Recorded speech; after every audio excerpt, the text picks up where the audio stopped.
Hello everybody, कैसे हो। आज नंबर आ गया है 9th वाले बच्चों का। आज से हम विधिवत अपने प्यारे चैनल, आपके चैनल अनुराग त्यागी क्लासेस पर शुरू कर रहे हैं फिजिक्स पढ़ाना दोस्तों। और आज फिजिक्स में हम पढ़ाएंगे मोशन चैप्टर, और मोशन के बेसिक्स बताऊंगा आज मैं आपको। और इसके अलावा आपको हर चैप्टर के साथ उसके नोट्स भी मिलते रहेंगे, जो कि आपको डिस्क्रिप्शन लिंक में मिलेंगे। हो सकता है आपको अभी लिंक ना मिले, पर हम बहुत जल्दी इनेबल कर देंगे उसको, जहाँ पर आप फ्री नोट्स ले सकते हैं। तो ज़्यादा बात ना करते हुए शुरू करते हैं। मोशन चैप्टर क्लास 9 के लिए जबरदस्त चैप्टर। आपको इस लेक्चर में कोई भी प्रॉब्लम हो देखने में, सुनने में, तो आप प्लीज़ कमेंट करके बताइएगा, ताकि हम अपनी क्वालिटी को ज़्यादा ज़्यादा अच्छा करता चला जाए। तो क्लास 9 मोशन की बात कर रहे हैं। क्लास 9 मोशन,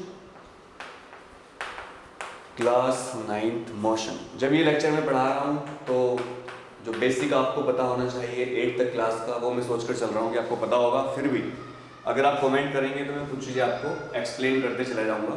तो मोशन, सबसे पहले मोशन क्या होती है, मोशन को एक्सप्लेन करेंगे सबसे पहले। व्हाट इज मोशन, और इसको हिंदी में कहते हैं गति। तो बहुत आसान शब्दों में मैं आपको एक्सप्लेन करना चाहता हूँ मोशन या गति का मतलब क्या होता है। जब कोई ऑब्जेक्ट अपनी पोजीशन टाइम के साथ साथ चेंज करती चली जाती है तो फिजिक्स में इसको मोशन कहा जाता है। मतलब देखो, यहाँ पर बहुत ज़्यादा डिटेल चीज़ें हैं। फ्रेम ऑफ रेफरेंस की बात भी आती है, जो आपके कोर्स से बाहर की चीज़ है। मान लो मेरी बॉडी में ब्लड चल रहा है, ब्लड चल रहा है मेरी बॉडी में, घूम रहा है नसों के अंदर, लेकिन मैं तो उससे खड़ा हूँ, तो आपको लगेगा मैं मोशन में नहीं हूँ, है ना। मैं से खड़ा हूँ, सावधान, अगर राष्ट्रीय गान चल रहा हो तो जाने गाने मन, ये वाला। लेकिन मेरी बॉडी के अंदर क्या चल रहा है, मेरी बॉडी के अंदर ब्लड चल रहा है, ऑक्सीजन मेरे अंदर आ रही है, जा रही है, तो मोशन तो हो रही है। लेकिन मेरी बॉडी रेस्ट में है विद रेस्पेक्ट टू फर्श, जो फ्लोर पर मैं खड़ा हूँ उसके रेस्पेक्ट में मेरी बॉडी क्या है, रेस्ट में। लेकिन मेरी बॉडी के रेस्पेक्ट में बॉडी के अंदर फ्लो करने वाला ब्लड, बॉडी के अंदर जाने वाली ऑक्सीजन, बॉडी के अंदर से बाहर आने वाली ऑक्सीजन रेस्ट में नहीं है दोस्तों। इसी तरह अगर आप देखो कोई कार खड़ी है अर्थ के ऊपर, तो हम समझ लेते हैं इसको। पहले तो मैं डेफिनेशन लिख देता हूं। If an object changes its position with respect to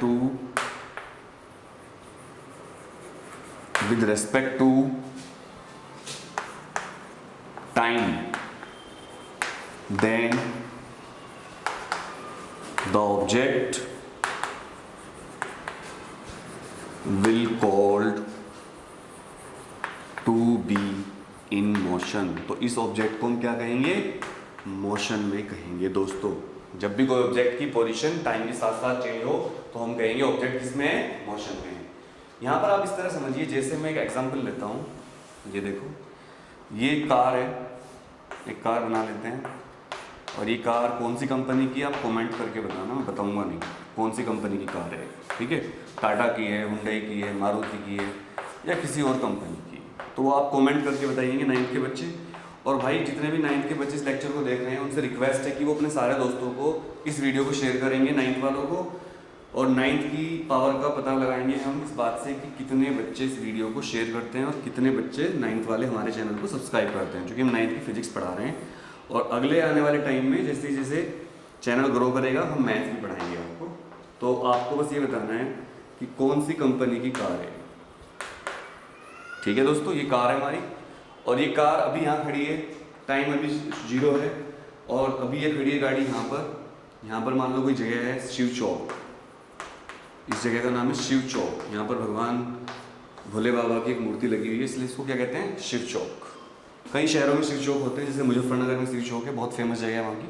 आपके शहर में शिव चौक है, फेमस जगह है, कोई और जगह, तो आप कमेंट करके बताइएगा। जैसे घंटाघर या कोई मस्जिद या कोई चर्च या कोई मंदिर, जो भी आपके शहर में फेमस जगह हो, आप उसको कमेंट करके बताइएगा, भैया हमारे शहर में तो ये फेमस जगह है। अच्छा, t=0 पे गाड़ी यहाँ थी, अब ये गाड़ी यहाँ आ गई। मैं यहाँ गाड़ी नहीं बना रहा हूँ, जगह नहीं है, छोटी बना सकता हूँ, ये गाड़ी यहाँ आ गई। तो भाई बताओ, अभी टाइम हो गया t=t1, तो t1 टाइम के बाद ये कार यहाँ आ गई है। इस पोजीशन को मैं A पोजीशन लिख रहा हूँ, और इस पोजीशन को मैं B पोजीशन लिख रहा हूँ। सो बताओ, this car is in motion और नॉट, कमेंट करके बताइएगा। Yes, this car is in motion because as the time is passing by the position of the car is changing with respect to time. When the position of an object changes with respect to time this phenomena is known as motion. और ये lecture 11th के बच्चों के लिए भी बहुत काम का है। जरूरी नहीं कि आपने 10th पास कर लिया हो, 9th कर लिया हो तो आपको कॉन्सेप्ट क्लियर हो। इवन जो बच्चे 11th में आते हैं उनके साथ सबसे बड़ी दिक्कत ही आती है कि उनको कई बेसिक चीज़ें क्लियर नहीं होती। तो मैं रिकमेंड करूंगा इस लेक्चर को 9th वाले भी देखें और 11th वाले भी देखें। तो यहाँ पर देखिए हवाबाजी नहीं हो रही है, बहुत मैं आपको सीरियसली पढ़ा रहा हूँ, बहुत जान से पढ़ा रहा हूँ, बहुत मेहनत से पढ़ा रहा हूँ। 9th का लेक्चर मोशन का, जब कोई ऑब्जेक्ट टाइम के साथ अपनी पोजीशन चेंज कर लेती है तो उसको हम फिजिक्स में मोशन कहते हैं। लेकिन अगर टाइम बीतता चला जाए और ऑब्जेक्ट की पोजीशन चेंज ना हो, इसके अंदर भले ही कितना भी फ्यूल घूम रहा हो, पेट्रोल घूम रहा हो, इसके अंदर आप जो इसके अंदर सवारी बैठी हो बहुत ज़्यादा मोशन कर रही हो, इसके अंदर बच्चे बैठ के कूद रहे हो, कोई इसके अंदर डांस कर रहा हो, कुछ भी कर रहा हो भाई, तो भाई हम कहेंगे कार रेस्ट में है। लेकिन कार के रेस्पेक्ट में जो इसके अंदर आदमी बैठे हैं, लोग बैठे हैं, बच्चे बैठे हैं, वो रेस्ट में नहीं है। बोलो। तो जिस रेस्पेक्ट में हम देखते हैं उसको बोलते हैं फ्रेम ऑफ रेफरेंस। क्या बोलते हैं उसको? Frame of reference. तो अभी मैं आपको पहले बताता हूँ फ्रेम ऑफ रेफरेंस क्या होता है। हालांकि आप ये भी सोच सकते हो या इस वीडियो को जो देख रहे होंगे फिजिक्स के जानकार या आपके टीचर कोई भी कि 9th में फ्रेम ऑफ रेफरेंस बनाने की तो जरूरत नहीं है, लेकिन जरूरत है। देखो भाई, इस कार का जो फ्रेम ऑफ रेफरेंस है वो अर्थ है, ये अर्थ। इस कार के, अगर ये कार यही खड़ी है, इसकी वेलोसिटी कितनी है? 0। इसकी वेलोसिटी कितनी? 0। पर किसके रेस्पेक्ट में? अर्थ के रेस्पेक्ट में। So earth is the frame of reference. अगर if earth is the frame of reference तो car will be in rest, अगर कार नहीं चल रही है। और अगर कार चल पड़ी सड़क के ऊपर तो हम कहेंगे कार इज इन मोशन। लेकिन जो बच्चे अंदर कार के बैठकर, मान लो ये बच्चा बैठा है गाड़ी के अंदर, अगर आपको दिख पा रहा होगा, ये बच्चा बैठा है गाड़ी के अंदर, और अगर ये बच्चा अंदर बैठ के डांस कर रहा है, ये धक्का दे रहा है किसी को, तो कार के रेस्पेक्ट में ये मोशन में है। लेकिन अर्थ के रेस्पेक्ट में कार रेस्ट में है, तो अर्थ के रेस्पेक्ट में लड़का भी रेस्ट में रहेगा, क्योंकि लड़के का फ्रेम ऑफ रेफरेंस क्या है? कार। लड़के का जो अंदर बच्चा बैठा हुआ है उसका फ्रेम ऑफ रेफरेंस क्या है? कार। इसको आप इस तरह समझिए कि अगर मैं एक्सिस के हिसाब से लूँ, बच्चों इसको कहते हैं एक्स एक्सिस, इस वाले को एक्स एक्सिस कहते हैं, इसको कहते हैं जेड एक्सिस और इसको कहते हैं वाई एक्सिस। ये तो आपको पता होगा। ये मान लो अर्थ का एक्सिस है, दूसरी कार हमारी चल पड़ी है इधर, ये कार है, ये देखो कार, ये एक्स डैश, ये वाई डैश और ये z dash. So this is the frame of reference of earth and this is the frame of reference of car. So क्या लिख रहा हूँ मैं? एक्स वाई जेड, ये 11th के लेक्चर में पढ़ाऊंगा मैं, frame of reference of earth, frame of reference of अर्थ। या इसको आप अर्थ का प्लेन भी कह सकते हो, प्लेन ऑफ अर्थ। इसको आप प्लेन ऑफ अर्थ भी कह सकते हो, प्लेन ऑफ अर्थ। और भाई अगर मैं इसकी बात करूं X dash Y dash Z की, तो इसको आप बोल सकते हो plane of car, plane of car. तो यहाँ पर दो प्लेन अलग अलग हैं। तो भाई जो अर्थ का रेफरेंस फ्रेम है उसको हम लिखेंगे एक्स वाई जेड, और X dash Y dash Z dash किसको लिखेंगे? Frame of reference of car. तो देखो ये दोनों अलग अलग फ्रेम ऑफ रेफरेंस हैं, तो इनके आपस में जो इनके रिलेटिव मोशन होती है, अगर सड़क पर कार चल रही है तो मोशन कहेंगे, कार खड़ी है तो मोशन नहीं कहेंगे। तो मोटा मोटा मैंने आपको बताया अभी तक कि if an object changes its position with respect to time this is known as motion. और मोशन यहाँ पर दो तरह की हो जाती है, एक होती है यूनिफॉर्म मोशन और एक होती है नॉन यूनिफॉर्म मोशन। तो इसकी ब्रेन मैपिंग कर सकते हैं हम। मैंने आपको मोशन पढ़ा दिया, अब मैं आपको बताऊंगा यूनिफॉर्म मोशन और नॉन यूनिफॉर्म मोशन क्या होती है। तो इसको मिटाते हैं और uniform motion and non uniform motion को यहाँ पर हम शुरू कर रहे हैं। देखिए, uniform motion and non uniform motion. तो मैंने आपको अभी तक बताया मोशन क्या होती है। अब हम बताएंगे आपको what do you mean by motion. ये हो गया। मोशन के दो टाइप होते हैं, एक होती है यूनिफॉर्म मोशन, यूनिफॉर्म मोशन, और दूसरी होती है नॉन यूनिफॉर्म मोशन। इसको पूरा समझते हैं बोर्ड पर। मेमोरी मैपिंग भी कहते हैं इसको, ब्रेन मैपिंग भी कहते हैं। नॉन यूनिफॉर्म, एक होती है यूनिफॉर्म, एक होती है नॉन यूनिफॉर्म। यूनिफॉर्म मोशन और नॉन यूनिफॉर्म मोशन को दोनों को समझते हैं। पहले इनकी डेफिनेशन समझते हैं। देखो, if an object covers equal distances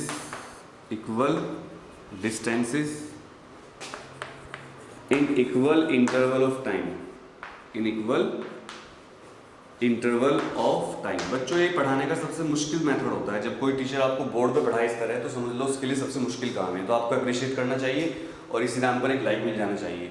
सबसे आसान काम होता है या तो किसी कॉपी पर लिखते हुए उसको दिखाना, अपने आप में दिखना, या फिर स्मार्ट बोर्ड पे पढ़ाना, क्योंकि स्मार्ट बोर्ड पे पहले से पूरा लेक्चर लिखा होता है, टीचर को कुछ याद करने की जरूरत ही नहीं है। अगर किसी को कुछ भी ना आता हो वो भी स्मार्ट बोर्ड से पढ़ा सकता है। और कॉपी पे लिखना पढ़ाना इसलिए आसान होता है कि साइड में बुक देख लिख कर रख कर टीचर पढ़ा सकता है इजीली। आपको पता नहीं चलेगा वो बुक देख के लिख रहा है, क्योंकि उसको वो तो आपको दिख नहीं रहा है, वो लिख रहा है इधर से बुक से देख देख के लिख रहा है, आपको हाथ दिख रहा है उसका। सो अगर आपको लगता है कि इसमें मेहनत लगती है तो प्लीज वीडियो को लाइक कर दीजिएगा। If an object covers equal distance in equal interval of time, तो हम कहेंगे इसको यूनिफॉर्म मोशन। और इसको समझेंगे कैसे, देखो ये एक रोड है, इस रोड में हमने कुछ इंटरवल बनाए हुए हैं। ये देखिए, ये A to B, ये B to C, ये C to D, ये D to E, ये इंटरवल है। अब क्या हो रहा है कि सारे इंटरवल जो है हमारे 1 किलोमीटर के, 1 किलोमीटर, 1 किलोमीटर और 1 किलोमीटर, 1 किलोमीटर, 1 किलोमीटर, मान लेते हैं कि सारे 1 किलोमीटर के इंटरवल है हमारे। एक कार यहाँ से चलना शुरू करती है, इधर से यहाँ से चलना शुरू करती है कार, और वो कार हर 1 किलोमीटर के माइलस्टोन को, माइलस्टोन जानते हो ना, ऐसे पत्थर लगे होते हैं ऐसे, देखिए आप लोगों ने कमेंट करके बताना 9th में किस ने देखे हैं। अगर आप कहीं गए हो सड़क पर तो आपने ऐसे माइलस्टोन देखे होंगे, उस पर लिखा होता है इतने किलोमीटर। तो एक कार जब चलती है तो ये हर एक माइलस्टोन को पार करने में मान लो 10 मिनट लगाती है, 10 मिनट। इसको पार करने में 10 मिनट लगाए, इस वाले माइलस्टोन को पार करने में भी 10 मिनट लगाए। अभी कार की पोजीशन यहाँ पर है A पर, फिर B पर आ गई, 10 मिनट लगे, फिर C पर आ गई, फिर 10 मिनट लगे, यहाँ से यहाँ तक भी इसको 10 मिनट लगे बच्चों, और यहाँ से यहाँ तक भी इसको 10 मिनट लगे। तो आपने क्या देखा, हर इंटरवल को, यानी कि जितने भी इंटरवल बने हुए A to B, B to C, C to D, D to E, सारे इंटरवल को पार करने में कार को 10 मिनट ही लग रहे हैं। इसका मतलब ये हो गया भाई कि ये कार कैसी चल रही है, ये कार भाई यहाँ पर यूनिफॉर्म मोशन में चल रही है। ध्यान से देख लीजिए, जब कोई ऑब्जेक्ट सेम टाइम में सेम डिस्टेंस कवर करे या इंटरवल कवर करे तो ऐसी मोशन को हम क्या कहते हैं, यूनिफॉर्म मोशन। जबकि अभी तक मैंने आपको ये नहीं बताया स्पीड क्या होती है, डिस्टेंस क्या होती है, डिस्प्लेसमेंट क्या होता है, वेलोसिटी क्या होती है, वेक्टर क्वांटिटी क्या होती है, सब आज पढ़ेंगे इस लेक्चर में। फिलहाल आप समझिए जो मैं बता रहा हूँ, अगर कोई ऑब्जेक्ट सेम टाइम इंटरवल में सेम डिस्टेंस कवर करती हो, यानी कि सेम टाइम में सेम डिस्टेंस, तो समझ जाओ this type of motion is known as uniform motion. अब मैं आपको समझाऊंगा what is non uniform motion, और इसके एग्जाम्पल। जो भी बच्चे इस वीडियो को देख रहे हो, मेरी उनसे रिक्वेस्ट है कि इसका आप 5 एग्जाम्पल मुझे कमेंट करके बताओ, 5 एग्जाम्पल। मैं उन बच्चों को रिप्लाई करूंगा अपने पर्सनल, मैं पर्सनल उन बच्चों को रिप्लाई करूंगा जो यूनिफॉर्म मोशन के 5 एग्जाम्पल यहाँ पर कमेंट बॉक्स में लिखकर बताएंगे। और ये भी बताना आपने कितने दोस्तों को ये वीडियो शेयर करी, 9th वालों को, ये आप मुझे बताना, ठीक है। आई विल अप्रिशिएट अगर आप ये आंसर देंगे यूनिफॉर्म मोशन के 5 एग्जाम्पल, प्लस आपको अपने 5 दोस्तों को ये वीडियो शेयर करनी है, ये आपको मुझसे प्रॉमिस करना है, ठीक है। पक्का तुम लोग प्रॉमिस कर रहे हो मुझसे, very good, wish you all the best. Non uniform motion, if an object covers unequal distances, बस यहाँ पर आपको अनइक्वल लिखना है। If an object covers unequal distances in equal interval of time.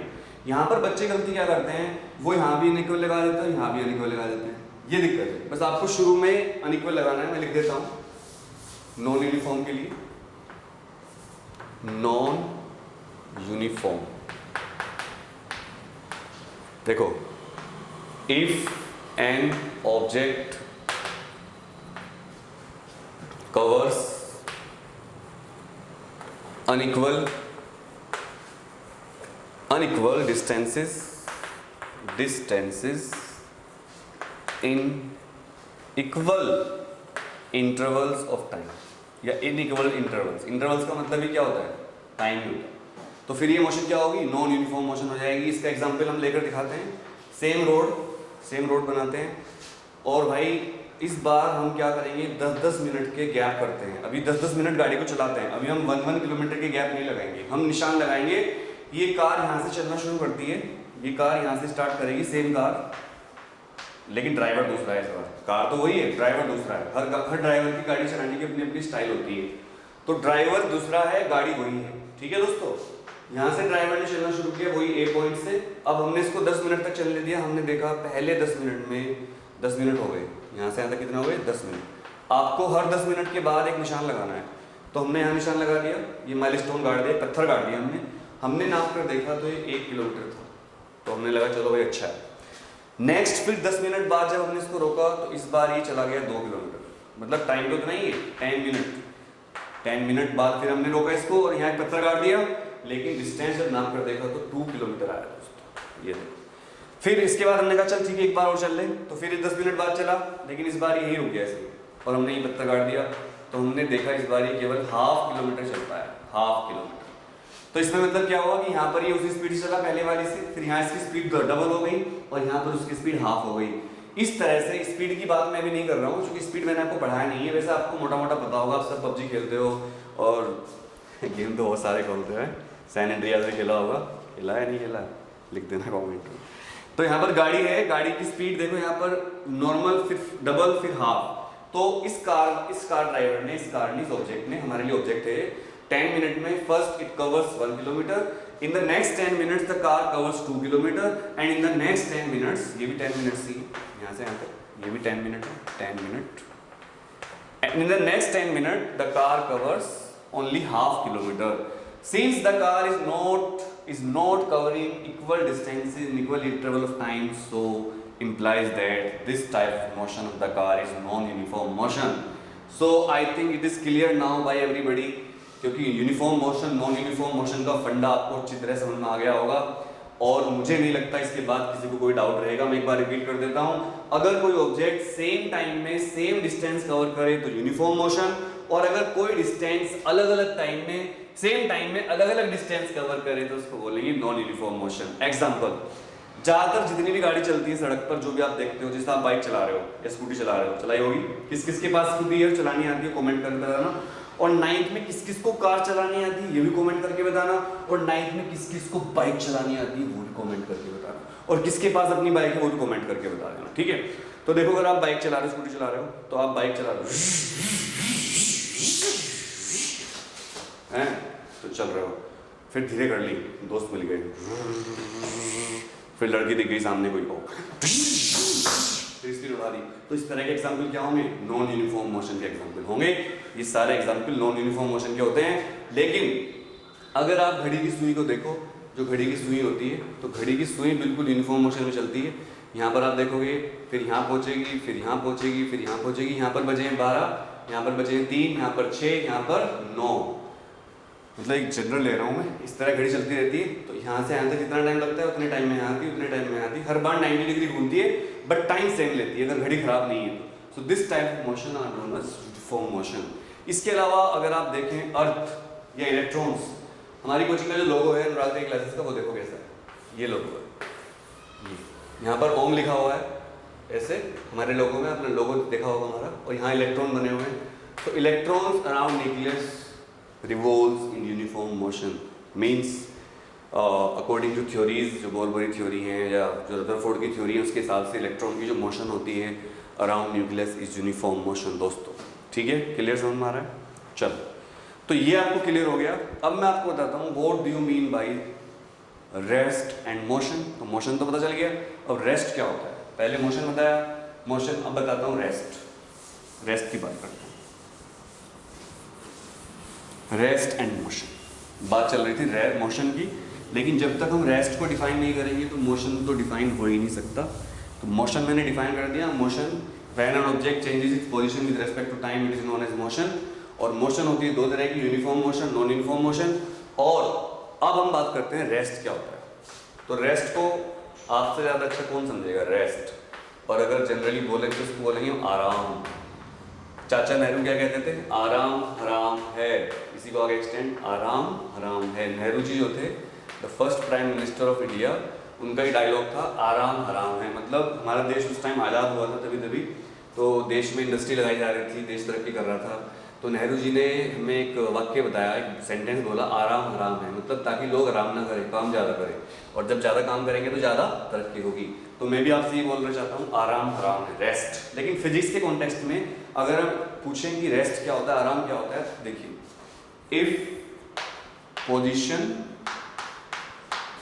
If position of an object is not changing, it not changing with respect to WRT, ऐसे लिख सकते हो, with respect to time. Writing आपकी clear होनी चाहिए। Then writing के बहुत फर्क पड़ता है मार्क्स का 9th क्लास में 10th में, ठीक है। राइटिंग को अच्छी करो अपनी, अगर राइटिंग खराब है प्रैक्टिस करके ठीक कर सकते हो, आपका टाइम बहुत है। If position of an object is not changing with respect to time then such type of motion, such type of state, motion तो है ही नहीं, is known as, such type of state is known as rest, state of rest, rest हो गया। तो जब कोई object time के साथ साथ अपनी पोजीशन चेंज नहीं करती है तो उसको हम क्या कहते हैं, रेस्ट कहते हैं। फॉर एग्जांपल एक माइलस्टोन की बात कर लेते हैं, बार बार माइलस्टोन। तो यहाँ पर लिखा हुआ है मान लो दिल्ली, ऐसे लिखा हुआ है दिल्ली, ठीक है, दिल्ली ऐसे लिखा हुआ है, और यहाँ पर लिखा हुआ है 0 किलोमीटर, 0 किलोमीटर। तो जब दिल्ली आ जाएगी, मान लो आप बिहार से आए दिल्ली, तो जब दिल्ली का आप घुसोगे दिल्ली में तो वहाँ पत्थर लगा होगा, उस पर लिखा हुआ दिल्ली 0 किलोमीटर। फिर यहाँ से चले गाजियाबाद एंटर करके यूपी बॉर्डर में, और यहाँ पर आपको एक दूसरा माइलस्टोन दिखा, उस पर लिखा हुआ है ATC, अनुराग त्यागी क्लासेस, 0 किलोमीटर। अब आप 0 किलोमीटर पर आ गए ATC। अगर आप ATC कभी विजिट करोगे तो आप दिल्ली से गाजियाबाद घुसोगे तो आपको दिख जाएगा वैशाली मेट्रो स्टेशन के पास। तो भाई जब भी आप जाओगे ना, जब तक इनको निकाला नहीं जाएगा तो आप आ जाए, फिर आप 1 साल बाद आए, फिर आप 2 साल बाद आए, ये वहीं के वहीं रहेंगे।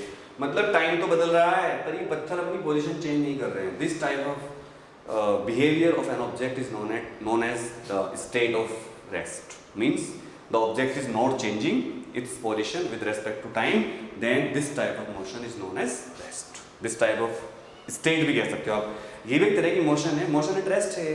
क्या बात, मतलब टाइम के साथ पोजीशन चेंज नहीं हो रही है तो क्या हुआ भाई, रेस्ट हुआ है, ठीक है। सो आई होप आपको समझ में आ गया होगा, क्लियर।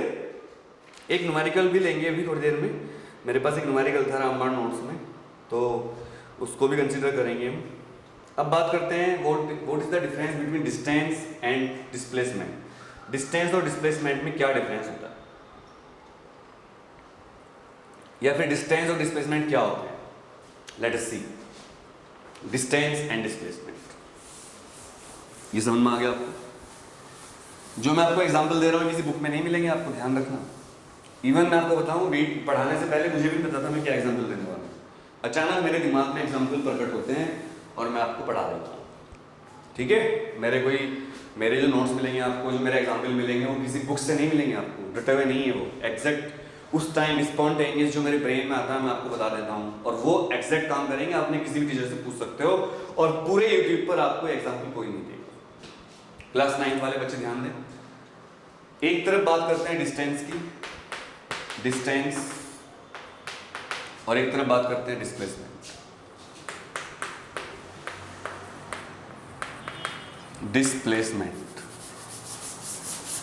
डिस्प्लेसमेंट तो सबसे पहले अगर देखें कि इनके हिंदी में नाम क्या है, तो डिस्टेंस को हिंदी में कहते हैं दूरी।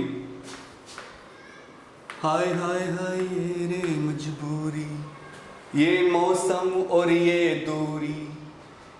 दूरी सही न जाए, तेरी 2 टकिए की नौकरी रे मेरा लाखों का सावन जाए, हाय हाय ये मजबूरी।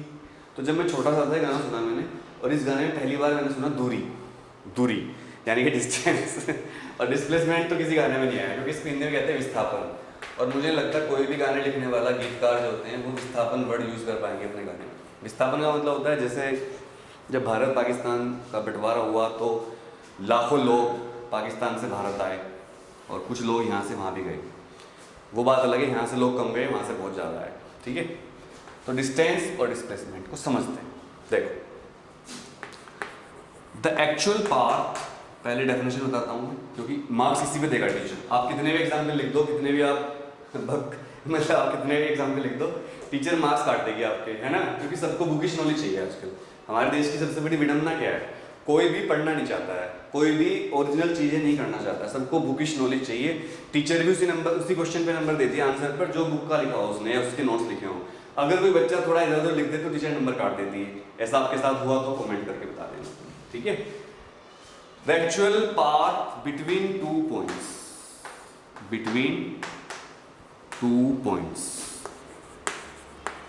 जो उनके बीच का एक्चुअल पाथ होता है उसको हम डिस्टेंस कहते हैं। एग्जाम्पल क्या है, मान लो ये है भाई माइलस्टोन ऑफ दिल्ली,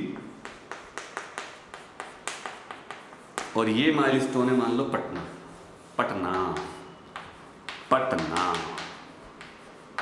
ठीक है, पटना नहीं, छपरा लेते हैं। छपरा, बिहार में एक जगह है छपरा। अब इसका मुझे पता कैसे चला छपरा का, कि एक गाने में आता है, नून रोटी खाएंगे छपरा लौट के न जाएंगे छपरा। तो मान लो इन दोनों के बीच में डिस्टेंस जो है, मान लेते हैं, मुझे एग्जैक्ट नहीं पता, 2000 किलोमीटर।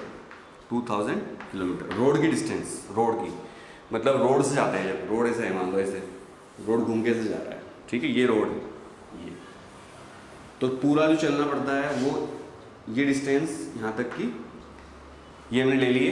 तो दिल्ली टू छपरा की डिस्टेंस रोड के थ्रू इस तरह अगर आप जाओगे तो मान लो कितनी है, 2000 किलोमीटर। तो ये जो आपको चलना पड़ रहा है एक्चुअल पाथ, इसी को हम कहते हैं डिस्टेंस ट्रेवल्ड, इसी को कहते हैं डिस्टेंस ट्रेवल्ड। क्लियर हो रहा है? लेकिन अगर आपके पास एरोप्लेन हो या आपके पास सुपरमैन हो, तो सुपरमैन आपको ऐसे उड़ा के ले जाएगा सीधा एकदम दिल्ली किसी बिल्डिंग से उड़े, छपरा जाके उतरे स्टेशन पर। तो शक्तिमान या सुपरमैन या एरोप्लेन कैसे जाएगा, सीधा इस तरह यूं, ठीक है। या आपकी दोस्ती शक्तिमान से हो, शक्तिमान आएगा चौक चौक चौक चौक चौक ऐसे आएगा और आपको उड़ा के ले जाएगा फिर, है ना। या सुपरमैन के फ्रेंड हो, सुपरमैन आपको ऐसे सुपरमैन तो डायरेक्ट ले जाएगा। तो सुपरमैन को क्या होगा, या जो हमारे वो होंगे स्पाइडरमैन, स्पाइडरमैन तो नहीं जा पाएगा क्योंकि रास्ते में तार वार लग जाएगा। तो भाई ये लोग डायरेक्ट जाएंगे, घूम के नहीं जाएंगे। तो ये जो डिस्टेंस इनके बीच में सबसे कम वाली ये वाली डिस्टेंस, इसको कहते हैं डिस्प्लेसमेंट। क्या कहते हैं इसको, डिस्प्लेसमेंट। समझ में आया सबको, इसको डिस्प्लेसमेंट कहते हैं। क्लियर समझ में आ रहा है? तो भाई फिर अगर आपसे पूछे कोई कि what is the definition of displacement, तो आप क्या बताओगे?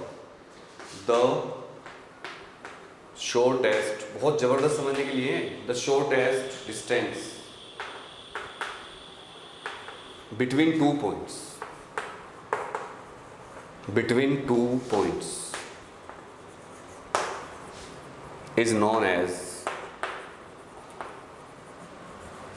displacement। 2 पॉइंट के बीच की सबसे छोटी जो डिस्टेंस होती है उसी को हम क्या कहते हैं, डिस्प्लेसमेंट। समझ में आया?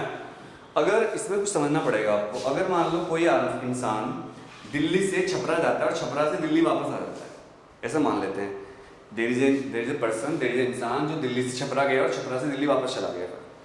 मतलब पहले गया, ये गया सुबह गया, शाम पहुंचा, फिर अगले दिन वापस, फिर बिना थोड़ी देर रुका, फिर वापस आ गया। तो इस केस में क्या होगा, इफ समझ लीजिए the person goes from Delhi to Chhapra and Delhi for D, Chhapra for C, and comes back from Chhapra to Delhi again, दोबारा वापस आ जाता है तुरंत, मतलब थोड़ी देर रुकता है फिर वापस आ जाता है, इधर उधर कहीं नहीं जाता। दिल्ली के स्टेशन से गया छपरा के स्टेशन, छपरा के स्टेशन से वापस आ गया ट्रेन में बैठ के, इधर से ट्रेन गई, छपरा पहुंचा, छपरा से ट्रेन मिल गई, दूसरी वापस आ गया। कुछ सामान लेना था उसको, तो ट्रेन में ही सामान दे दिया किसी ने, वो कहीं नहीं गया, दुकान पे भी नहीं गया, ट्रेन में बैठा रहा, ट्रेन में एक सामान दिया उसको किसी ने, वापस आ गया। ठीक है, ये स्थिति हुई।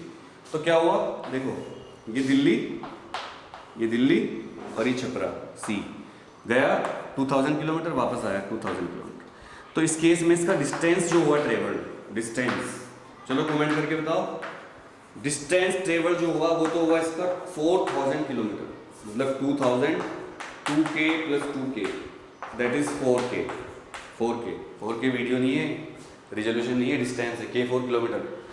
जब वो दिल्ली से छपरा गया और छपरा से वापस आया तो 4000 किलोमीटर चला, समझ में आ गया। लेकिन दोस्तों वो एक्चुअल में डिस्प्लेसमेंट कितना चला, डिस्प्लेसमेंट हुआ उसका 0, क्योंकि अगर आप जिस जगह से गए और उसी जगह पर वापस आ जाते हो तो उस केस में आपका डिस्प्लेसमेंट 0 हो जाता है। ये आप ध्यान रखिए, अगर आप जिस जगह से जाना शुरू करते हो और वहीं पर वापस आ जाते हो तो आपका डिस्प्लेसमेंट 0 हो जाएगा। क्लियर? लेकिन आपका डिस्टेंस 0 नहीं होगा दोस्तों, जिस जगह से गए उसी जगह पर वापस आ गए तो आपका डिस्प्लेसमेंट 0, लेकिन आपका डिस्टेंस 0 नहीं हुआ।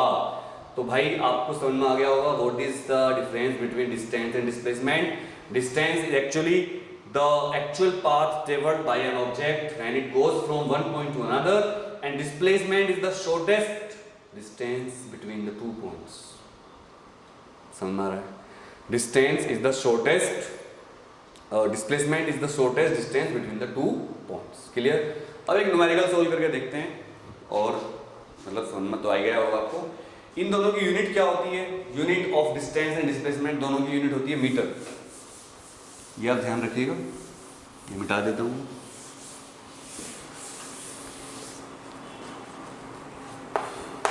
यूनिट ऑफ डिस्टेंस नापने की यूनिट दोनों की एंड डिस्प्लेसमेंट सेम होती है। डिस्प्लेसमेंट क्या है? मीटर। मीटर ऐसे भी लिखते हैं, ऐसे भी लिखते हैं और भाई ऐसे भी लिखते हैं। कुछ ऐसे कहीं कहीं ऐसे लिखा होता है MTR मीटर, बहुत सारे सिंबल्स, कुछ भी लिख लो आप। याद रखिएगा, अगर किसी को ना पता हो, 1 किलोमीटर में 1000 मीटर होते हैं। 1 किलोमीटर 1000 मीटर होते हैं। एक बात और बता दूं, चलो स्पीड में बताऊंगा। और 1 मीटर में 100 सेंटीमीटर होते हैं। 100 सेंटीमीटर, ये आप नोट कर लीजिए। 1 किलोमीटर में 1000 मीटर, कई बार बच्चों को ये भी याद नहीं रहते। और 1 मीटर में 100 सेंटीमीटर होते हैं। क्लियर समझ में आ रहा है? तो एक केस यहाँ पर डिस्कस करते हैं। एक बड़ा अच्छा केस है हमारे पास जो हम डिस्कस करना चाहेंगे। करें? चलो, मज़ा आएगा आपको इसे करने में। डिस्टेंस डिस्प्लेसमेंट केस होगा एक, और इसको हम करने की कोशिश करते हैं। चलो देखो, रिकॉर्डिंग करने में लोड ज़्यादा पड़ता है एक्चुअल क्लासरूम में। एक्चुअल क्लासरूम में घंटा पढ़ाने का पता भी नहीं चलता। यहाँ पर क्या होता है कि यहाँ पर बच्चे तो है नहीं, मैं रिकॉर्डिंग कर रहा हूँ आपके लिए। तो इसमें क्या होता है कि एकदम लगातार पढ़ाना ही पड़ता है। जब बच्चे होते हैं उनसे बात होती है, थोड़ी बहुत मस्ती होती है, मजाक होती है। अब मैं किससे मजाक करूँ? कैमरे से मजाक करूँ? हे कैमरे, अरे कैमरे, अरे कैमरे, तू ही मेरा दोस्त है, तू ही मेरा बाप, तू ही मेरा दोस्त है, तू ही मेरा बाप, तू ही मेरा दोस्त है, तू ही मेरा बाप। हम कहेंगे तुझको, तू कहेगा हमें आप। तो मस्ती थोड़ी चलती रहती है बच्चों के साथ, लेकिन यहाँ पर हम किसके साथ मस्ती करेंगे? देखो, कैमरे की रेस्पेक्ट है, अगर कैमरा नहीं हुआ तो कुछ नहीं होगा। ये एक पॉइंट है ए, आपने ऐसे गेम खेले होंगे बी, ठीक है? इनमें ए और बी को मैंने मिला दिया। दूसरा, एक मैंने इनको ऐसे मिलाया। तीसरा, एक मैंने इनको ऐसे मिलाया। तीसरा, ये पहला पार्ट था 1, ये 2, ये 3, ठीक है? डायरेक्शन ये देखो, और एक ये है, कोई जंगल वंगल से रास्ता निकल रहा है, चक्रोड़, चक्रोड़ कहते हैं गाँव में से। तो 1 2 3 4 आपको बताना है कि इनमें से कौन सा डिस्प्लेसमेंट है और कौन सा डिस्टेंस। ये 5 हो गया, 5। Which is distance, which is displacement. आपको कमेंट करके बताना है इनमें से A to B जाना है। हमें डायग्राम को ध्यान से देख लीजिए। A to B जाने के दौरान इनमें से कौन सा डिस्टेंस है और कौन सा डिस्प्लेसमेंट है, ये आपको बताना है मुझे। ये आपका मैं चेक करूंगा आप बता पा रहे हो या नहीं बता पा रहे हो। फटाफट नोट करो इसको जल्दी, ठीक है सारे बच्चे। मैं दोबारा रिपीट कर देता हूँ। A person goes from A to B and he uses 5 paths in different positions. First day he goes from path 1, second day he goes from path 2, third day he goes from path 3, path 4 and path 5 and so on. आपको बताना है कि इनमें से कौन सा path distance को represent कर रहा है और कौन सा पाथ डिस्प्लेसमेंट को रिप्रेजेंट कर रहा है। क्या आप बता सकते हो बच्चों? किस किस को समझ में आ गए बताओ? किस किस को समझ में आया कौन सा पाथ डिस्टेंस और कौन सा डिस्प्लेसमेंट को रिप्रेजेंट कर रहा है? ठीक है, तो चलिए नेक्स्ट पढ़ते हैं टॉपिक डिस्टेंस डिस्प्लेसमेंट। आपको कमेंट करके बताना है। अब मैं इसका नेक्स्ट टॉपिक पढ़ा रहा हूँ आपको, speed and velocity. Speed and velocity, क्योंकि डिस्टेंस और डिस्प्लेसमेंट की तरह हम स्पीड और वेलोसिटी को पढ़ सकते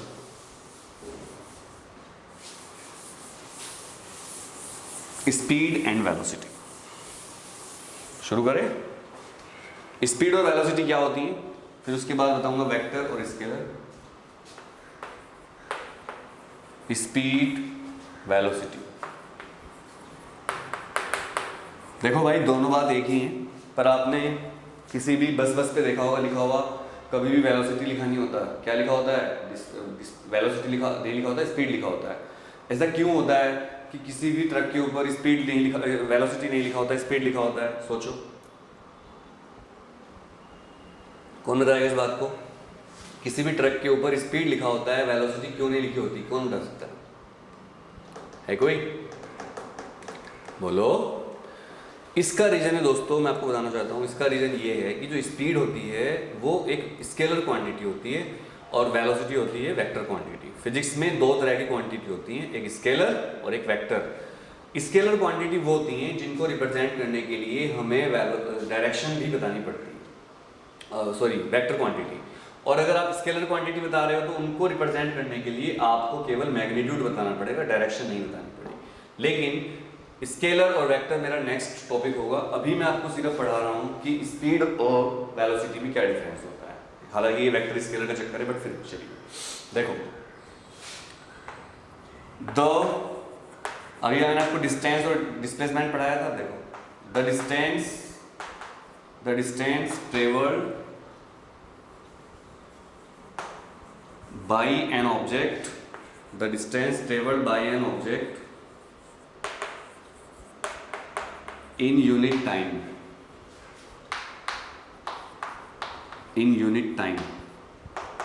is known as क्या? स्पीड। एक सेकंड में, यूनिट टाइम का मतलब एक सेकंड, एक सेकंड में कोई ऑब्जेक्ट जितनी डिस्टेंस चलती है उसी को उसकी स्पीड कहते हैं। एक सेकंड में किसी ऑब्जेक्ट द्वारा चली गई डिस्टेंस को क्या कहते हैं? स्पीड। और डिस्प्लेसमेंट की अगर बात करें तो देखो, डिस्प्लेसमेंट इसमें यूज होगा, स्पीड के साथ डिस्टेंस यूज होता है और वेलोसिटी के साथ डिस्प्लेसमेंट। इस पूरी डेफिनेशन में आपको डिस्टेंस हटाकर डिस्प्लेसमेंट लिख देना है बस, तो आपकी वेलोसिटी की डेफिनेशन बन जाएगी। आपको दोबारा याद करने की जरूरत भी नहीं है। ठीक है नाइन्थ वाले बच्चों? अरे नाइन्थ वालों ध्यान दे दो, फिजिक्स पढ़ा रहा हूँ मैं आपको। देखो, वैसे मैं क्लासरूम में अपने कोचिंग में कभी 9th 10th को नहीं पढ़ाता, मैं आप लोगों के लिए स्पेशल लेक्चर बना रहा हूँ ताकि आपको कभी दिक्कत ना हो इस तरह। वेलोसिटी,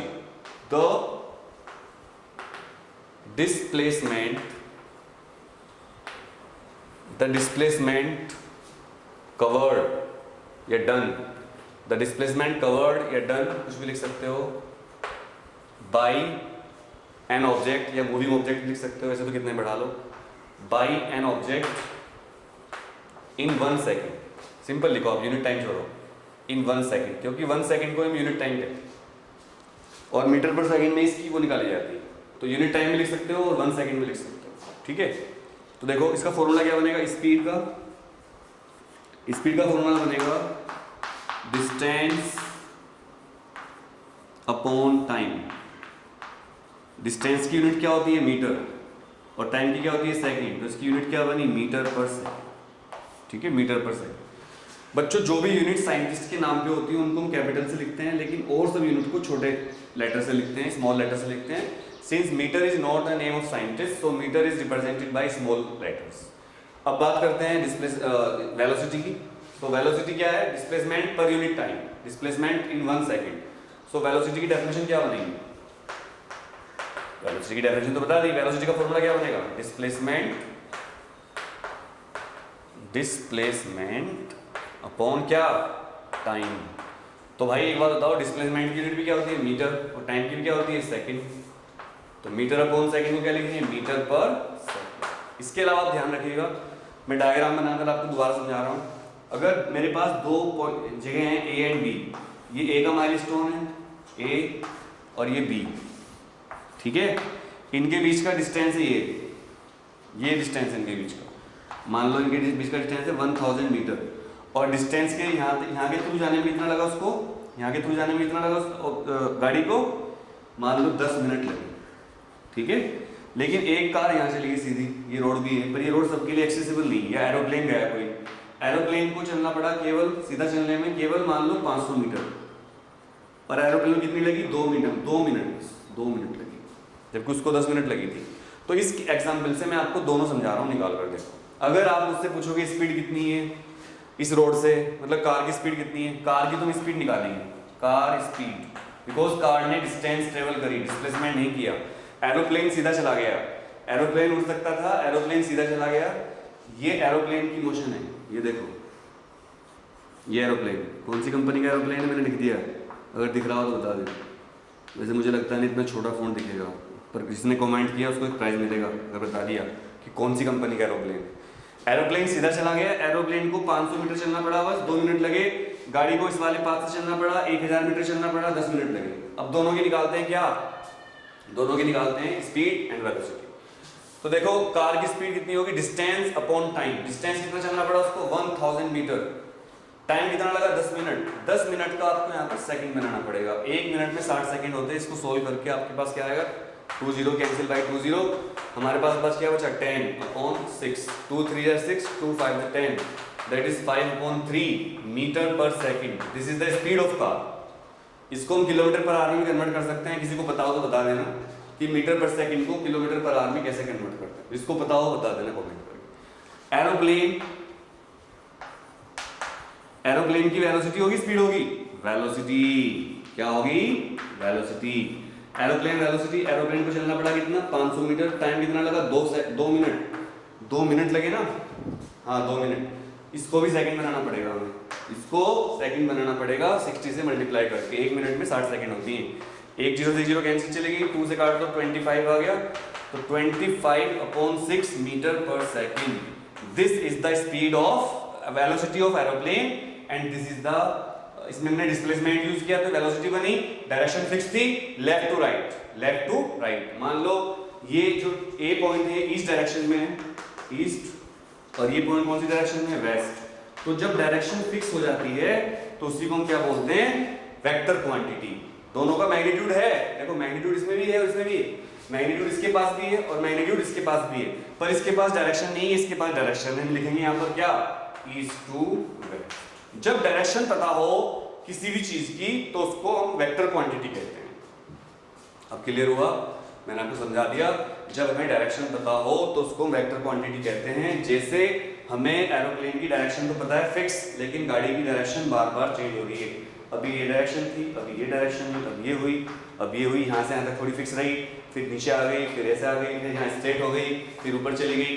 तो कार की डायरेक्शन कहीं भी फिक्स नहीं थी, इसलिए कार की हम वेलोसिटी नहीं कह सकते हैं, हम कार की क्या बोलेंगे, स्पीड। लेकिन एरोप्लेन हमेशा ईस्ट टू वेस्ट डायरेक्शन में चल रहा था, इसलिए हम एरोप्लेन को क्या बोलेंगे, वेलोसिटी, और कार को क्या बोलेंगे, स्पीड। सो दोनों ऑब्जेक्ट चल रही थी, दोनों के पास सब कुछ था, मोशन थी, दोनों ने कवर भी किया, दोनों ने टाइम अलग अलग लिया, पर कार को स्पीड बोला जाएगा, एरोप्लेन को वेलोसिटी कहा जा सकता है, बिकॉज एरोप्लेन की डायरेक्शन हमें पता है। सो आई होप आपको सबको ये समझ में आया हो तो मैंने क्या पढ़ाया। अब मैं आपको बताता हूँ कि स्केलर और वेक्टर क्वांटिटी क्या होती हैं, उसको हम समझ लेते हैं। आप इसको नोट कर लीजिए 1 मिनट, ये बहुत इंपॉर्टेंट है। फिर मैं आपको इसी वीडियो के डिस्क्रिप्शन में एक वर्कशीट मिलेगी, उस वर्कशीट को आप क्लिक करके हमारी वेबसाइट से डाउनलोड कर सकते हैं और उसको सोल्व कर सकते हैं। आप प्रैक्टिस करने के लिए क्वेश्चन के आंसर भी साथ में मिलेंगे आपको। इसी वीडियो के डिस्क्रिप्शन में एक लिंक होगा, वहाँ पर आपको लिंक मिलेगा worksheet motion first, ATC motion worksheet first, उस पर क्लिक करेंगे, वहाँ से डाउनलोड हो जाएगी। हमारी वेबसाइट है www.anuragtyagiclasses.org। वहाँ पर जाएंगे, फ्री ऑफ कॉस्ट आप डाउनलोड कर पाएंगे, उसको आप सोल्व करके देखिएगा। जो आज टॉपिक में पढ़ा रहा हूँ इससे रिलेटेड आपको सारे क्वेश्चन वहाँ पर मिलेंगे, 10 या 15 क्वेश्चन होंगे, वो आप जरूर प्रैक्टिस करेंगे, ठीक है। हर लेक्चर के बाद आपको एक वर्कशीट मिलती है, जिसको आपको सोल्व करना है। कोई ट्यूशन की जरूरत नहीं, किसी टीचर की जरूरत नहीं, इसी वीडियो चैनल पर, इसी अनुराग त्यागी क्लासेस यूट्यूब चैनल पर पढ़कर आप अच्छी तरह फिजिक्स तैयार कर सकते हैं। जल्द ही मैथ्स भी शुरू किया जाएगा। नेक्स्ट टॉपिक है vector and scalar quantity.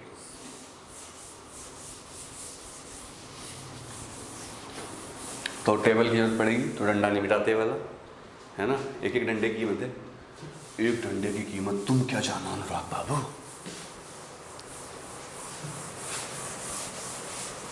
What are vectors and scalar quantities? Let us study. Vectors and scalars. ये देखो, तो इधर मैं लेता हूँ वेक्टर्स। पहले डेफिनेशन लिख लेते हैं, vectors quantity. Vectors, those physical quantities. Vector की डेफिनेशन लिखेंगे तो डंडा हटा लेते हैं, पहले डेफिनेशन बता देता हूँ मैं, ठीक है। Those physical quantities which have both magnitude and direction, वो फिजिकल क्वांटिटी जिनके पास मैग्नीट्यूड भी होता है और डायरेक्शन भी होती है, वो वेक्टर क्वांटिटी होती है. एग्जाम्पल, फोर्स, वेलोसिटी, मोमेंटम, ये सब. बिकॉज अगर आपको हम लिखेंगे फोर्स तो आपको उसकी डायरेक्शन बतानी पड़ती है. वेलोसिटी, अभी मैंने आपको केस दिया था, ईस्ट टू वेस्ट एरोप्लेन उड़ रहा था तो हमें डायरेक्शन बतानी पड़ी थी. ये सब क्वांटिटी जो होती है वेक्टर क्वांटिटी होती है. क्योंकि देखो, फोर्स का फॉर्मूला होता है F = ma. ठीक है, तो अगर आपको ये फॉर्मूला पता है और फिर आप कहते हो मेरा फोर्स है, मान लो हम लेते हैं m की वैल्यू 5 kg, एक्सीलरेशन की वैल्यू हम लेते हैं 2 मीटर/सेकंड². ये आगे बढ़ोगे आप तो यहाँ से फोर्स निकलेगा. फोर्स कितना निकलेगा यहाँ से? 5 × 2 डायरेक्ट मल्टीप्लाई, और ये आ जाएगा 10 न्यूटन. सो जब आप 10 न्यूटन लिखते हो तो ये 10 न्यूटन जो है ये मैग्नीट्यूड है. 10 न्यूटन क्या है यहाँ पर? Magnitude. This is actually magnitude. और जब आप कहोगे I applied a force of 10 Newton on an object, so I will ask you what is the direction of the force. If you will say I applied a force of falana Newton to an object, I will ask what is the direction of force. I will ask you. So without direction force is not defined. So all the physical quantities जो vector होती हैं उनमें direction जरूर होती है. And an arrow, इनकी पहचान क्या होती है? An arrow is over their head. उनके सर के ऊपर एक एरो लगा. जैसे मान लो फोर्स लिख रहा हूं मैं, तो फोर्स लिखूंगा ऐसे, लेकिन जब उसको सिंबल में लिखूंगा तो एक एरो लगाऊंगा. फोर्स. वेलोसिटी लिख रहा हूं तो वेलोसिटी ऐसे लिख सकता हूं, ठीक है, कोई बात नहीं. पर अगर v लिखूंगा तो इसके ऊपर एरो लगाऊंगा. अगर एरो नहीं है तो स्पीड बन जाएगा, सेम सिंबल. सोचिए, स्पीड का और वेलोसिटी का सिंबल सेम होता है, v या u, लेकिन एरो लगने पर वो क्या बन जाती है? वेलोसिटी. और एरो नहीं हो तो समझ जाना क्या लिखा हुआ है? स्पीड. मान लो कहीं पर v लिखा हुआ है 2 मीटर/सेकंड, तो आप समझ जाना स्पीड है. टीचर भी नहीं काट सकता इसको. अगर आपसे टीचर कहे मैंने तो वेलोसिटी दिया था, सर फिर आप एरो लगा देते. एरो क्यों नहीं लगाया? अगर एरो नहीं लगाओगे तो मैं क्या समझूंगा? स्पीड. लेकिन अगर उसने एरो लगाया और सेम लिखा 2 मीटर/सेकंड, तो समझ जाना वेलोसिटी दी है. और इसके अंदर जो इंक्लूड है वो डिस्प्लेसमेंट होगा, ना कि डिस्टेंस. तो बहुत छोटी छोटी बारीकी चीजें होती है फिजिक्स में जो आपको समझनी पड़ेगी. Physics is very thin, micro level. You have understood. Clear? Next, अब बात करते हैं स्केलर क्वांटिटीज की. मैंने आपको वेक्टर बताया, वेक्टर क्वांटिटी कम होती है, स्केलर ज़्यादा होती है. वैसे आपको बता दूं, वेक्टर और स्केलर के बीच में भी कुछ क्वांटिटी होती है, जैसे मेल, फीमेल और ट्रांसजेंडर.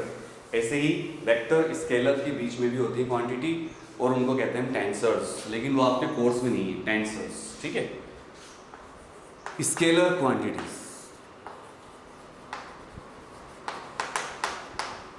स्केलर क्वांटिटीज क्या होती है? बिल्कुल इजी. द फिजिकल लिख रहा है, the physical quantities which only have या which can be represented by only magnitude and not direction needed. The physical quantities which only have magnitude and no direction. जिन physical quantity में magnitude की जरूरत हो सिर्फ और डायरेक्शन की जरूरत ना पड़े, तो उनको हम स्केलर क्वांटिटी कहते हैं. क्या कहते हैं? Scalar quantity. और स्केलर क्वांटिटी बहुत सारी है, जैसे स्पीड है, स्पीड स्केलर क्वांटिटी है. मास है, वॉल्यूम है, लाइन लगाकर है, वॉल्यूम है, बहुत सारी है. तो इसका एग्जाम्पल ये है कि अगर कहीं लिखा है 2 मीटर/सेकंड v, तो समझ जाओ ये स्पीड है. और अगर लिखा है ईस्ट, ड्यू ईस्ट, तो समझ जाओ क्या है? Velocity. Then you have to put a vector over the head of this symbol v. अगर आपने कहा कि I bought a 5 kg packet of rice, तो क्या उस पैकेट पर 5 kg के अलावा, या आइसक्रीम का वो लेते हो ब्रिक, आइसक्रीम आपने 1 kg की आइसक्रीम ले लिया, 1 लीटर की जो भी लिखा है उस पर, तो क्या उसके ऊपर वॉल्यूम लीटर होता है, मास की यूनिट क्या होती है केजी, वॉल्यूम की यूनिट क्या होती है लीटर, ऐसे लिखा होता है आपकी उसके ऊपर कोल्ड ड्रिंक की बोतल के ऊपर, स्पीड की मीटर पर सेकंड। तो बताइए जब आप राइस लेते हो या आप आइसक्रीम की ब्रिक लेते हो, जैसे आपने आइसक्रीम की ब्रिक ली, जैसे मुझे अमूल की आइसक्रीम अच्छी लगती है अमूल, तो उस पर लिखा होता है 1 लीटर, ऐसे लिखा होता है। तो आपको क्या लगता है कि ये लिखते हैं 1 लीटर इन ईच डायरेक्शन या 1 लीटर इन लेफ्ट, या ये चावल जो है 5 किलो है नीचे की तरफ 5 किलो ऊपर की तरफ, ऐसे होता है? ऐसे नहीं होता है। तो ये चीजें जिनको बताने के लिए हमें कोई भी डायरेक्शन नहीं बतानी पड़ती है, इनको हम क्या बोलते हैं, इनको हम स्केलर क्वांटिटी बोलते हैं, क्योंकि इनको समझाने के लिए we don't need any direction, we just need magnitude. ये सारे जो है मैग्नीट्यूड है, देखो ये सब मैग्नीट्यूड लिखे हुए 2, 5 kg, ये सब क्या लिखे हुए हैं, magnitude. So what is the homework, जो भी इस लेक्चर को देख रहे हैं उनका होमवर्क क्या है, आपको छोटा सा होमवर्क दे रहा हूं मैं, इससे पहले जो थे वो भी कर लेना। आपको 5 स्केलर क्वांटिटी कमेंट करके बतानी है, आपको 5 वेक्टर क्वांटिटी कमेंट करके बतानी है। लेकिन मैंने आपको बताया जैसे स्केलर और वेक्टर होते हैं, तो स्केलर, वेक्टर, स्केलर वो जिनकी डायरेक्शन ना हो, वेक्टर वो जिनकी डायरेक्शन हो, इनके बीच में भी होते हैं टेंसर्स, जैसे मेल फीमेल ट्रांसजेंडर, ऐसे टेंसर्स, और बाय चांस इनका नाम भी टी से ही, ट्रांसजेंडर मेल फीमेल के बीच का एक जेंडर होता है, ऐसे ही वेक्टर और स्केलर के बीच में जो क्वांटिटी आती है उनको हम क्या बोलते हैं, टेंसर क्वांटिटी। तो दोस्तों आई होप कि आपको समझ में आया होगा अच्छी तरह से जो मैंने आपको पढ़ाया है। और अभी क्या है कि मैं और भी लेक्चर लूंगा इसके, और सारी चीज़ें पढ़ाऊंगा आपको, बट क्या आपको कोई इसमें डाउट है तो आप मुझे कमेंट करके बताइएगा, भैया मैं डायरेक्शन में कोई दिक्कत आ रही है इसमें, ठीक है। एक न्यूमेरिकल सोल्व करेंगे, एक न्यूमेरिकल सोल्व करते हैं, चलो। Average speed, uniform non uniform, average speed और ले लेते हैं, चलो। एवरेज स्पीड वेलोसिटी तो हो गया हमारा, ठीक है। चलो नेक्स्ट लेक्चर में लेंगे, आज का लेक्चर काफ़ी है। तो आई होप कि आपको समझ में आ गया होगा जो हमने पढ़ाया आपको, vector, scalar, speed, displacement, motion, uniform motion सब पढ़ा दिया है। मुझे पूरी उम्मीद है कि आप लोगों को लेक्चर अच्छा लगा होगा, क्योंकि मैंने मन से पढ़ाया, मेहनत से पढ़ाया। आपको ये लेक्चर कैसा लगा कमेंट करना मत भूलना, आपको वीडियो अगर अच्छी लगी तो लाइक कर देना, और नेक्स्ट लेक्चर आपको जल्दी मिलेगा हर वीक। 9th के 2 लेक्चर, 10th के 2 लेक्चर, 11th के 3 लेक्चर, 12th के 3 लेक्चर का मेरा प्लान है, बट और भी कोशिश करेंगे काम करने की। अभी तो छुट्टी है, कुछ स्कूल नहीं जाना, कुछ नहीं करना, बट मैं I will try my best. But मुझे आपसे सपोर्ट चाहिए, आप इस वीडियो को ज़्यादा दोस्तों को शेयर करिए, और अगर आपको इस तरह की वीडियो लगातार चाहिए तो आप प्लीज़ चैनल को सब्सक्राइब कर लीजिएगा। पढ़ाई के अलावा बहुत सारी चीज़ें इस चैनल पर मिलती है, जैसे सीबीएसई की न्यूज़, लेटेस्ट क्या चल रहा है सीबीएसई में, क्या खबरें हैं, सब कुछ मैं यहाँ पर बताता हूँ, मोटिवेशन मिलता है। तो सभी 9th वालों की पहली वीडियो थी, सारे 9th वालों को मेरा बहुत बहुत प्यार, नमस्कार, सत श्री अकाल, सलाम वालेकुम, जय हिंद, जय भारत, वंदे मातरम। Keep watching Anurag tech classes and love you all.